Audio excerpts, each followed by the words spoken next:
क्या था? क्या था? ऐसा क्या देखा हमने एलोरा केव्स में, ये देखने के लिए वीडियो को एंड तक जरूर देखिएगा। Hello guys, welcome to my channel. मैं हूँ Upasana Mehra and you are watching mom.com। So guys, आज हम आ गए हैं दुनिया की सबसे रहस्यमय गुफाओं को एक्सप्लोर करने के लिए एलोरा केव्स में। तो यहाँ तक मैं कैसे पहुंची आपको बता देती हूँ। हम लोग गए थे शिरडी साईं बाबा के दर्शन करने, जहाँ से हमने एक टेम्पो ट्रैवलर बुक किया, जिन्होंने हमें 2 दिन 2 जगहों पर घुमाया। पहले दिन औरंगाबाद और दूसरे दिन नासिक। तो आज हम आ गए हैं औरंगाबाद और यहाँ पर है एलोरा की रहस्यमय गुफाएं। तो चलते हैं एलोरा केव्स को एक्सप्लोर करने और जानेंगे यहाँ की हिस्ट्री के बारे में। तो शुरू करते हैं आज का वीडियो। और अब हम जा रहे हैं अंदर, यहाँ से एंटर करने। तो यहाँ से हमने टिकट्स लिए हैं। टिकट तो दिखा दो कोई। टिकट दिखाओ एक बार। कोई टिकट दिखाओ। अरे लो, ये टोकन है, ये टिकट्स हैं। तो ये हमने कितने के लिए? 40 रुपीज ईच। 40 rupees each. और अगर फॉरनर हो तो 600 रुपये। तो कोई यहाँ पे जैसे मैं 15 से 15 से ये लोग 15 से नीचे है, इनकी टिकट फ्री है। तो यहाँ पर हमने एक गाइड को बुक किया, जिन्होंने हमें केव्स के बारे में सारी इन्फॉर्मेशन दी, जो मैं वीडियो में आपके साथ आगे शेयर करने वाली हूँ। तो अब हम सबसे पहले जा रहे हैं। यस मैम, हम फर्स्ट नंबर 1 यानी बुद्धिज्म में स्टार्ट करेंगे मैम। बुद्धिज्म, ठीक है। Yes, Buddhism caves. हिंदुज्म में कैलाश है। हाँ। बाद में जैन केव्स वो अलग पार्ट बना हुआ है। वो अलग है, वो हम देखेंगे बाद में अगर कवर पाए। हाँ, अगर आपके पास अगर टाइम हमारी टांगे वांगे नहीं टूटी तब तक तो फिर हम वो कर लेंगे, है ना। ओके चलो। तो भैया आप दिन में कितनी बार आ जाते हैं? मैम, हम जो तो दिन में अभी फिलहाल तो 3-4 बार आ जाते हैं। अच्छा। एक्चुअली अप्रैल में तो कुछ नहीं होता क्योंकि हॉट होता है ना मैम। हाँ हाँ। क्योंकि इसलिए टूरिस्ट बहुत कम आ जाते हैं। तो आज तो भीड़ नहीं होगी? आज बहुत कम मैम आज। अच्छा। अभी ऐसे फरवरी में से अगर खत्म होता है बाद में तो टूरिस्ट बहुत कम होते रहेंगे। ओके। दिसंबर और जनवरी यानी नवंबर से टूरिस्ट स्टार्ट हो जाते हैं मैम। ओके, नवंबर टू जनवरी तक। जनवरी तक। तो अब जानते हैं कि इन केव्स का नाम एलोरा कैसे पड़ा। इन केव्स को आज एलोरा केव्स के नाम से जाना जाता है, लेकिन एक्चुअल में इन केव्स का नाम था एलापुरम। इन केव्स को मराठी में वेरुल और हिंदी में एलोरा कहा जाता था। एलापुरम इसलिए नाम रखा गया था क्योंकि यहाँ पर एला नाम का एक राजा रहता था। बाद में यहाँ ब्रिटिशर्स आए, जिनसे एलापुरम प्रोनाउंस नहीं हुआ और यहाँ का नाम एलोरा रख दिया गया। टोटल 3 किलोमीटर्स में यहाँ 34 केव्स बनाई गई हैं, जिनमें से 1 to 12 बुद्धिज्म केव है, 13 to 29 हिंदू केव्स हैं और 30 to 34 जैनिज्म केव्स हैं, जो कि एक अलग पार्ट में है। तो अगर आपको वहां जाना हो तो केव के बाहर से ही बैटरी रिक्शा मिल जाती है, जो आपको जैन केव्स तक पहुंचा देगी। तो अब बात करते हैं इन केव्स के निर्माण की। ये केव्स 1500 सेंचुरी पुरानी केव्स है, जिन्हें बनाने में 600 साल की कड़ी मेहनत लगी है।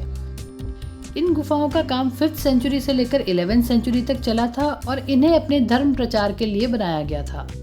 सबसे हैरान करने वाली बात यह है कि इन विशाल गुफाओं को सिर्फ छेनी और हथौड़े की मदद से बनाया गया है। तो केव नंबर 1 to 9 जो है वो इनकम्प्लीट हॉल्स हैं और इन्हें ट्रायंगल रूम भी कहा जाता है, क्योंकि यहाँ पर पत्थर लूज होने की वजह से कार्विंग नहीं हो पाई थी। तो जहाँ पर भी कार्विंग की जाती थी और पत्थर लूज होते थे तो वहाँ पर अपना टाइम ना वेस्ट करके उसके आगे की जगह से कार्विंग करनी शुरू की जाती थी। तो सबसे पहले हम जा रहे हैं केव नंबर 10 में, जो कि है बुद्धिज्म केव। और देखिए, यहाँ पर एक वेलकम गेट बनाया गया है, जिसके ऊपर बहुत ही खूबसूरत नक्काशी की गई है। तो गेट के ऊपर का आकार पीपल के पत्ते की तरह है, जिसके लेफ्ट एंड राइट साइड पर वेलकम के लिए अप्सराएं हैं, जिन्हें गंधर्व अप्सरा भी कहा जाता है। इस गेट के आसपास उत्तर और दक्षिण भारत के गौतम बुद्ध दर्शाए गए हैं, जिनकी पूजा मॉन्क्स किया करते थे और इन्हें द्रविड़ और आर्यन नाम से भी जाना जाता है। और यहाँ ऊपर हमें लाइन में मूर्तियां दिख रही हैं, जिन्हें मिथुन जोड़ा भी कहा जाता है, जो दर्शाता है हम दो हमारे दो, यानी छोटा परिवार सुखी परिवार। और यहाँ हमें बताया जा रहा है कि केव नंबर 10 यानी कि बुद्धिज्म केव, इसे चैत्य ग्रह भी कहा जाता है।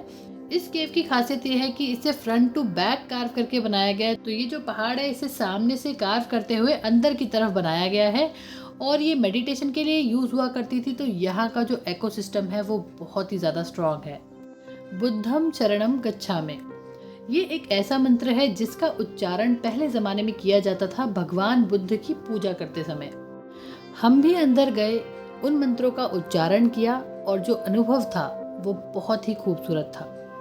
बुद्धं शरणं गच्छामि, बुद्धं शरणं गच्छामि।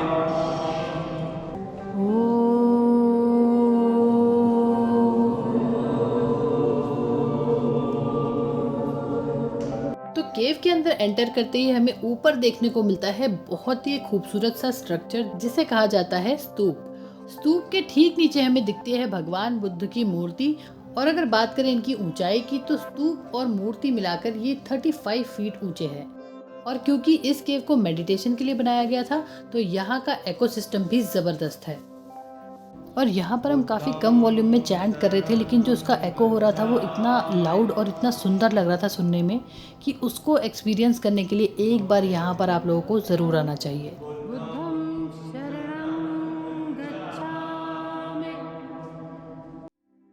तो अब हम जा रहे हैं यहाँ के फर्स्ट फ्लोर पर, जहाँ पर हम पास से देख सकते हैं इस स्तूप की खूबसूरत बनावट को। साथ ही साथ हम नीचे का व्यू भी देख सकते हैं और हमें यहाँ पर वही गेट देखने को मिलेगा जो हमने स्टार्टिंग में बताया था आपको, वेलकम गेट, जिसे देखने के बाद अब हम जा रहे हैं अपनी नेक्स्ट केव की तरफ।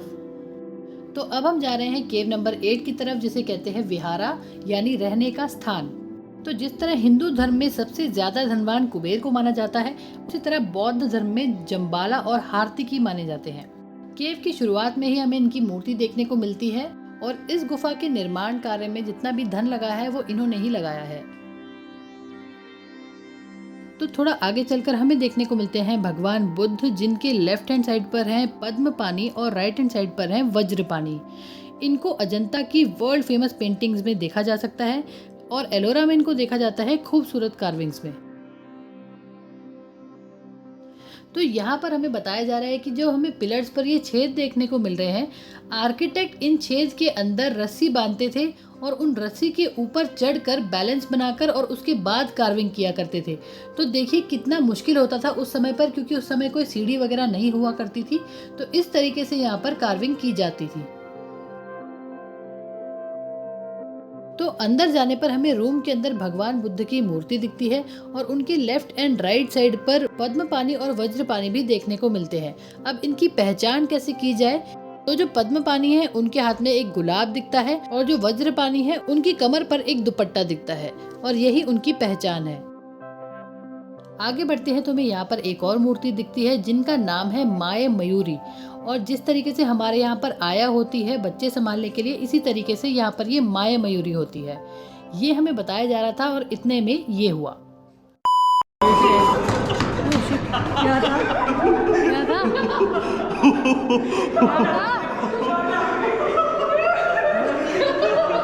पूरी दीवार पर ये चमगादड़ पड़ी है। चमगादड़ होते हैं क्या वहाँ पे?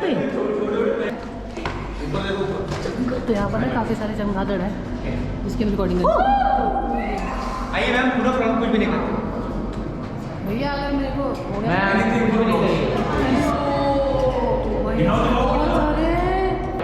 यहाँ पे सारे चमगादड़ हैं, हमारे ऊपर सारे चमगादड़। तो विहारा केव के बैक साइड पे हमें बहुत सारे चमगादड़ देखने को मिले और जब हम उनके पास से जा रहे थे तो वो बिल्कुल हाथ तक उड़कर आ रहे थे और बहुत ज़्यादा डर लग रहा था। तो उनको देखने के बाद हम केव से बाहर आ गए और अब हम जा रहे हैं अपनी नेक्स्ट केव की तरफ। क्या आप जानते हैं गौतम बुद्ध का जन्म बुधवार को हुआ था और उस दिन पूर्णिमा थी।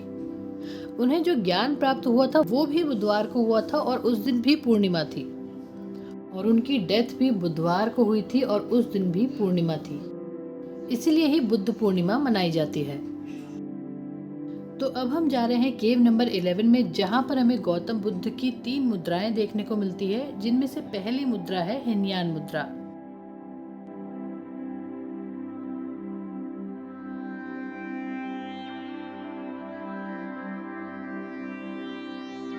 इस केव में 3 फ्लोर्स हैं और ये हॉस्टल की तरह बनाया गया था। तो पहली मुद्रा को देखने के बाद अब हम जा रहे हैं सेकंड फ्लोर पर। वहां हमें दिखती है दूसरी मुद्रा जिसे कहते हैं भूमि स्पर्श मुद्रा। इसके बाद नेक्स्ट फ्लोर पर हमें देखने को मिली गौतम बुद्ध की तीसरी मुद्रा यानी महायान मुद्रा। तो यहाँ पे देखो कितनी ना आवाज आ रही है चमगादड़ों की। आपको आ रही होगी, यहाँ पे बहुत सारे चमगादड़ मरे पड़े हैं। उड़ के जा रही है। दिखाओ। ओ तेरी। एलोरा की गुफाओं में आपको चमगादड़ दिखना एक बहुत ही नॉर्मल सी बात है, जिन्हें देखने के बाद हम वहाँ से बाहर आ गए। तो अब हम यहाँ से बाहर आ गए हैं और बाहर आते ही मेरी नज़र पड़ी इन पिलर्स पर, और इनके ऊपर की जो डिज़ाइन है इसको देखिए आप, कितनी परफेक्शन है इन डिज़ाइंस में। इनको देखकर कोई कह ही नहीं सकता कि ये हाथ से बनाए गए हैं। ऐसा लगता है इनको मशीन्स की हेल्प से बनाया गया है, लेकिन ये हाथ से बनाए गए हैं, और वो भी सिर्फ छेनी और हथौड़े से। तो ये बहुत ही एक इनक्रेडिबल चीज़ है इन केव्स के बारे में। और नीचे उतरते समय हमने एक और चीज़ नोट करी कि यहाँ की जो सीढ़ियाँ हैं उनकी हाइट बहुत ज़्यादा है, तो उतरते समय थोड़ा ध्यान रखिएगा, वरना आप यहाँ पर स्लिप भी हो सकते हैं। तो ये है केव नंबर 13 और इसे भी ट्रायल रूम कहा जाता है। इसको बनाने में भी पत्थर लूज होने की वजह से काम इनकम्प्लीट रह गया था, और एक ही केव पर बार बार मेहनत करने की जगह एक नई केव पर दोबारा से काम करना शुरू कर दिया जाता था। और अब हम जा रहे हैं कैलाश टेम्पल, और इस केव को बनाने से पहले 3 बार केव बनाई गई थी जो कि ठीक से नहीं बनी थी। उसके बाद चौथी जगह पर इस केव को फाइनली बनाया गया। मैं ये बता रहा था कि बेनिफिट्स ऑफ गाइड क्या है। हमारे पास गाइड है, एक उनके पास गाइड है, और कुछ रैंडम जनता है। मैक्सिमम जनता नीचे है क्योंकि गाइड नहीं हायर करते, और वो बहुत बड़ी गलती है, क्योंकि हमारे गाइड ने हमें बताया इसका बेनिफिट यही है कि हम इसे ऊपर से देखें, बिकॉज ये अप से डाउन की तरफ कंस्ट्रक्ट हुआ है। तो हम बस ये एंजॉय कर रहे हैं बेनिफिट। तो ये एक टिप है कि ऐसी हिस्टोरिक प्लेसेस पे जाने पे गाइड करना इज़ इम्पोर्टेंट। तो 500-600 700 1000 रुपये को मत देखो, क्योंकि अगर आप ऐसी जगह पर आकर गाइड नहीं करते तो आपको पता ही नहीं होगा कि यहाँ पे ये क्या है, क्यों बना है। बस आप आओगे और देखोगे हाँ ये कुछ बना हुआ है, और देख के चले जाओगे। इस केव को बनाने के पीछे की कहानी ये है कि साउथ के एक राजा थे जिनका नाम था कृष्णदेव राय। उनकी पत्नी का नाम था रुक्मणी। उन्होंने शिवजी का व्रत रखा था, और उन्होंने अपने पति से कहा कि मेरा उपवास तभी खत्म होगा जब आप यहाँ पर एक ही पत्थर में शिवजी का मंदिर बनाएंगे। तो राजा ने वचन दिया, और पहले जमाने में जब वचन दिया करते थे तो पीछे नहीं हटते थे। पर राजा का मन था कि वो एक बहुत ही विशाल शिव मंदिर बनाए, पर यह भी सच था कि इतने बड़े मंदिर का निर्माण होने तक राजा और रानी तो बचते ही नहीं। तब राजा ने इस पहाड़ पर सबसे पहले एक शिखर बना दिया और अपना वचन पूरा किया। जिस तरह से हम कई बार मंदिर के अंदर नहीं जा पाते तो मंदिर के ऊपर का जो शिखर है उसी को देखकर हाथ जोड़ लेते हैं, उसी तरीके से उन्होंने शिखर बनाकर अपना वचन पूरा किया। और इस वचन को पूरा करने के लिए 10 पीढ़ियों ने मिलकर 200 साल तक इस मंदिर पर काम किया, और इस खूबसूरत मंदिर का निर्माण हुआ। ये मंदिर पहाड़ को तराशकर ऊपर से नीचे की तरफ बनाया गया है, और अब समय आ गया इस रहस्यमय खूबसूरत मंदिर के अंदर जाने का। तो अब हम एंटर करने वाले हैं उस केव के अंदर, जहां आने के लिए मैं बहुत ज़्यादा एक्साइटेड थी, क्योंकि यही वो केव है जिसको बनने में सबसे ज़्यादा टाइम लगा है। और अंदर एंटर करते ही जो फीलिंग आती है मैं आपको बता नहीं सकती। हर जगह इतनी खूबसूरत कलाकृतियाँ की गई हैं, और देखिए ये वही जगह है जहाँ से हम ऊपर से पूरा व्यू देख रहे थे इस पूरे टेंपल का, जो कि रथ की शेप में बनाया गया है। सोचिए इस टेंपल को बनाने के लिए शिल्पकारों की इमेजिनेशन कितनी ज़्यादा पावरफुल रही होगी। एक पहाड़ को ऊपर से नीचे तक तराश कर उन्होंने एक रथ की शेप में पूरा मंदिर खड़ा कर दिया, जिसके पहियों की जगह ली गजराज ने, और ऊपर से इस पूरे रथ को यानी इस टेंपल को प्रोटेक्ट कर रहे हैं ये सिंह। कई लोगों का ये भी मानना है कि शायद इन गुफाओं को इंसानों ने बनाया ही नहीं है, क्योंकि सिर्फ छेनी और हथौड़े की मदद से इतनी सुंदर और सटीक नक्काशी करना अद्भुत होने के साथ साथ अविश्वसनीय भी है। मंदिर के मुख्य द्वार में हमें दर्शन होते हैं शिवलिंग के। दर्शन करने के बाद अभी हम यही सोच रहे थे कि दीवारों पर किस तरीके से नक्काशी की गई होगी। इतने में नज़र पड़ती है छत पर, जिसे देखकर हम दंग रह जाते हैं। कितनी डेडिकेशन रही होगी उन लोगों में जिन्होंने इस मंदिर को बनाया है। और इस मंदिर को देखकर एक चीज़ तो समझ में आ गई कि हमारे जो पूर्वज थे वो हमसे कई ज़्यादा एडवांस थे।